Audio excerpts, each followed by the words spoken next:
दिन हंगामा खेज रहा था संसद के अंदर। प्रधानमंत्री ने एक लंबा चौड़ा भाषण दिया था और आज प्रधानमंत्री नरेंद्र मोदी एक बार फिर बोले, लेकिन इस बार जगह थी राज्यसभा। राज्यसभा में राष्ट्रपति के अभिभाषण पर धन्यवाद प्रस्ताव पर जवाब दिया प्रधानमंत्री ने। इस दौरान उन्होंने अपनी सरकार की उपलब्धियों को गिनाया।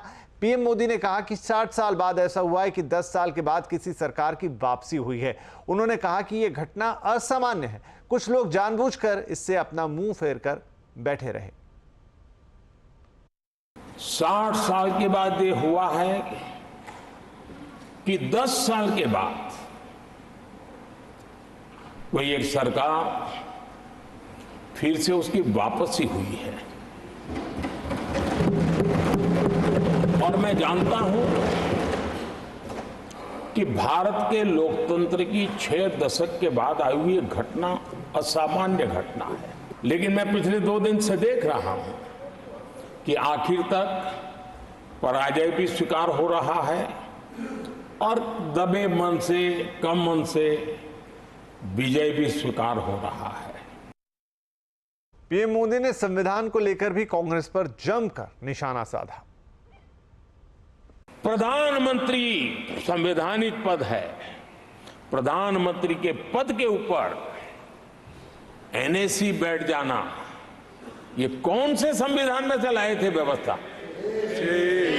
किस संविधान में से बनाया था आप लोगों ने? आपने देश के प्रधानमंत्री पद की गरिमा को चकनाचूर कर दिया था और रिमोट पायलट बनकर के आप उसके माथे पर बैठ गए थे। कौन सा संविधान आपको अनुमति देता है? आदरणीय सभापति जी, जरा ये बताएं हमको, वो कौन सा संविधान है जो एक सांसद को कैबिनेट के निर्णय को सार्वजनिक रूप से फाड़ देने का हक दे देता है? वो कौन सा संविधान था? पीएम मोदी ने अपने भाषण में भ्रष्टाचार का जिक्र करते हुए कहा कि उन्होंने जांच एजेंसियों को कार्रवाई करने की खुली छूट दे रखी है, कोई भी भ्रष्टाचारी बचकर नहीं निकलेगा, ये मोदी की गारंटी है। मैं निसंकोच रूप से कहना चाहता हूं, लाग लपेट नहीं रखता हूं, और मैं देशवासियों को भी कहना चाहता हूं कि मैंने एजेंसियों को भ्रष्टाचार और भ्रष्टाचारियों पर कड़ों से कठोर कार्रवाई करने के लिए खुली छूट दे के रखी है।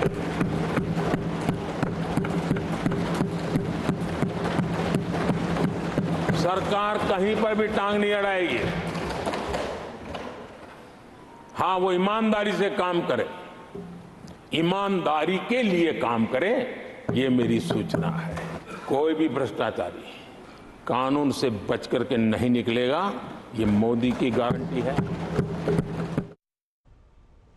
अपने भाषण के दौरान पीएम मोदी ने मणिपुर का भी जिक्र किया। उन्होंने कहा कि मणिपुर में शांति बहाल करने के लिए हर प्रयास किया जा रहा है। मणिपुर की स्थिति सामान्य करने के लिए सरकार निरंतर प्रयासरत है। 11,000 एफआईआर की गई है, 500 से ज्यादा लोग अरेस्ट हुए हैं। मणिपुर में लगातार हिंसा की घटनाएं कम होती जा रही है। इसका